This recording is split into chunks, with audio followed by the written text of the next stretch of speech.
Newborns replaced lost ones upon finding myself in a church.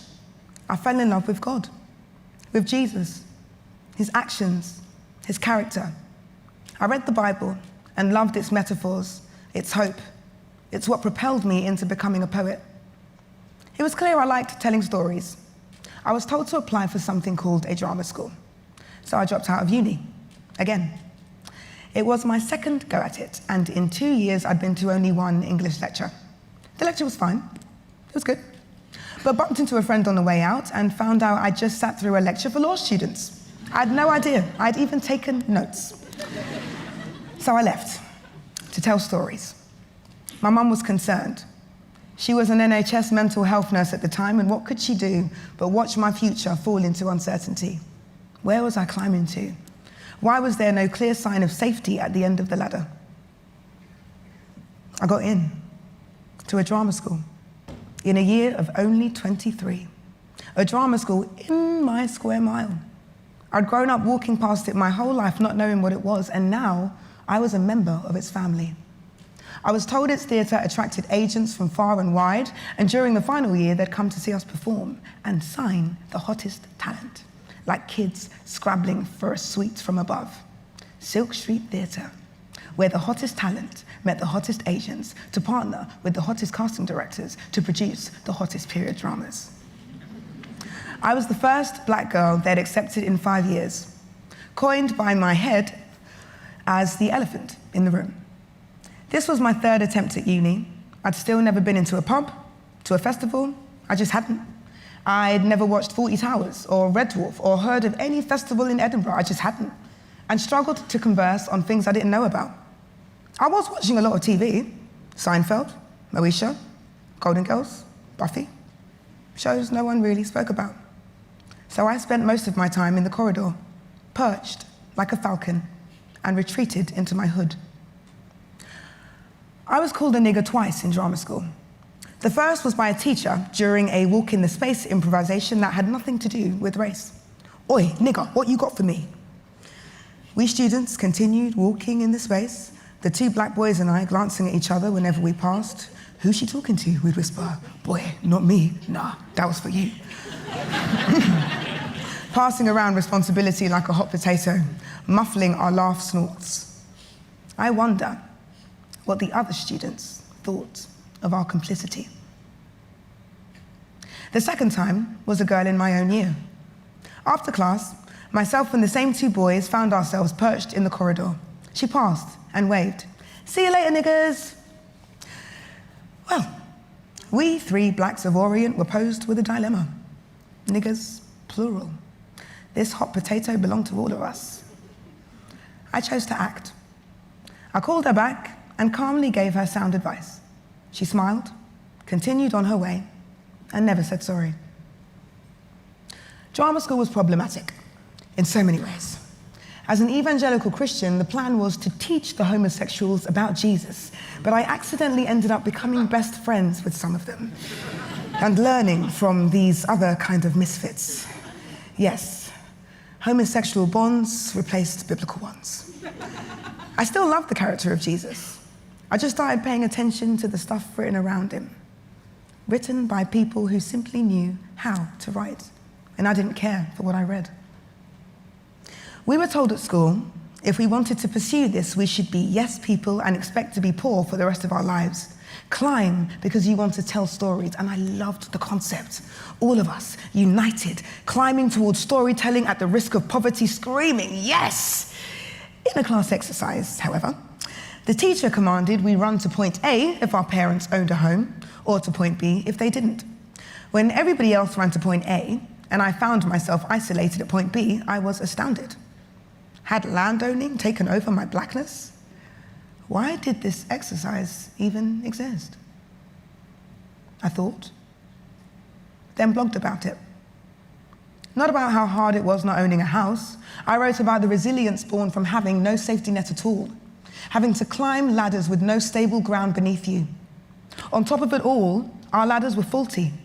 Born climbing a ladder before we could walk, and better climb it fast, lest it snap beneath your feet. I told people to keep climbing for the love of it, whatever the craft. not because of financial profit or safety. What is safety? I wrote that such circumstances can leave you feeling destined for defeat, or it could do something else. It could breed a determination, a relentless pursuit of one's dreams that no safe man could ever replicate. I changed the narrative by twisting it to my favor. This idea of a profit ladder was producing such a desperate pursuit in some around me. For those who had no means of getting more, they were arrested. I was aware even then that the proportion of black people imprisoned in the UK was almost 7 times our share of the population. 7 times. I blogged again. One day, an emergency meeting was scheduled between our year and the teachers. We gathered. Some students made small talk about the toilets not flushing, a teacher ensured they'd be fixed, then bang, Michaela, what are these blogs? I'd upset people. People who didn't see colour or class. A year later, a friend saw me perched in the corridor. She apologised for going to the teachers back then and orchestrating a meeting that she and many others knew would take place long before it occurred. I also knew that already, because a homosexual gave me a tip-off in advance. Tribe. I just loved the craft. I didn't mind the occasional nigger slip or military coup. I just wanted to be a lead on the Silk Street stage. I had to get a lead part at least once. I'm the first black girl they've had in half a decade. How could they not? My ego's dreams came true. I was to play Lysistrata in Lysistrata. And my year were really happy for me. We only later found out this performance wouldn't be on Silk Street, it would be in South London, a 35-minute drive across the river. My mates were sad. They hugged me. No agent is going to come to this, Michaela. Not the hot ones. They simply will not cross the river.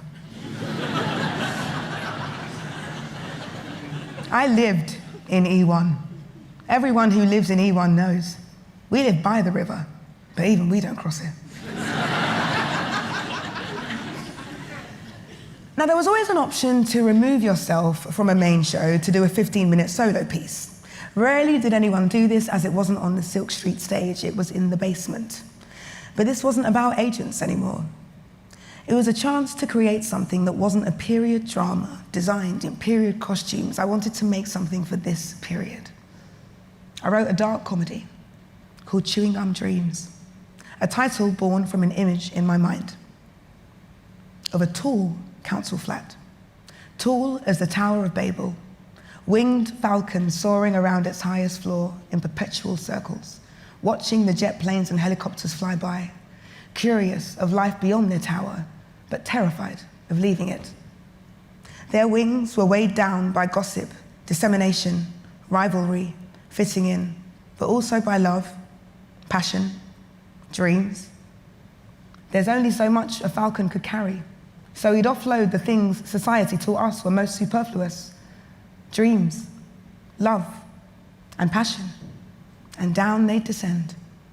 Dreams free-falling from our tower block, already forgotten before crashing into the pavement, trampled on by our newly acquired designer trainers, squashed into the pavement like chewing gum. Chewing gum dreams.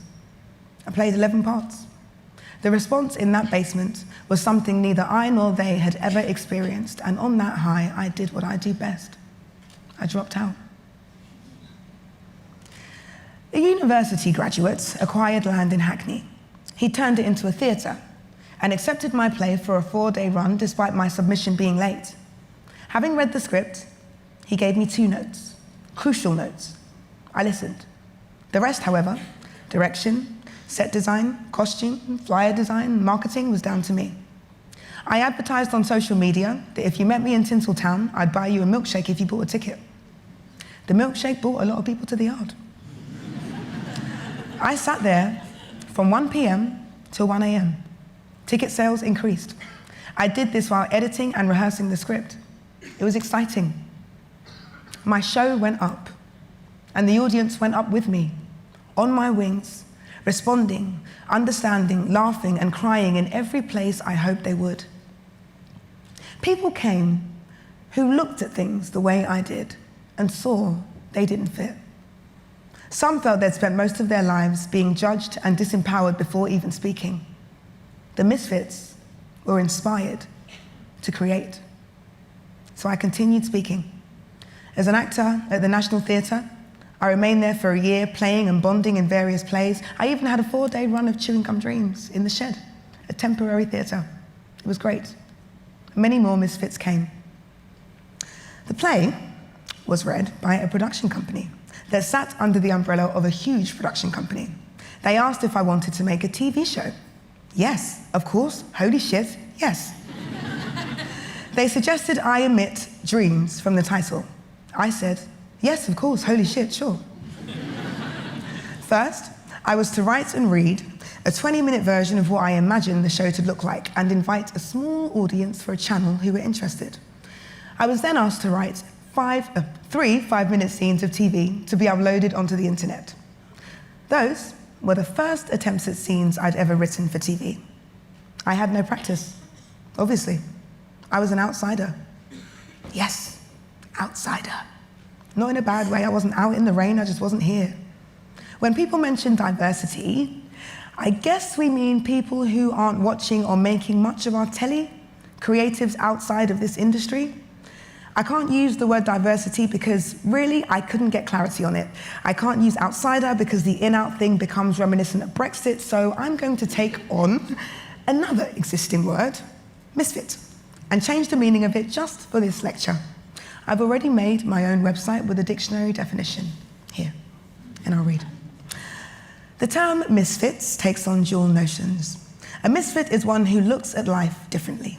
Many, however, are made into misfits because life looks at them differently. The UK's Black, Asian, and ginger communities, for example.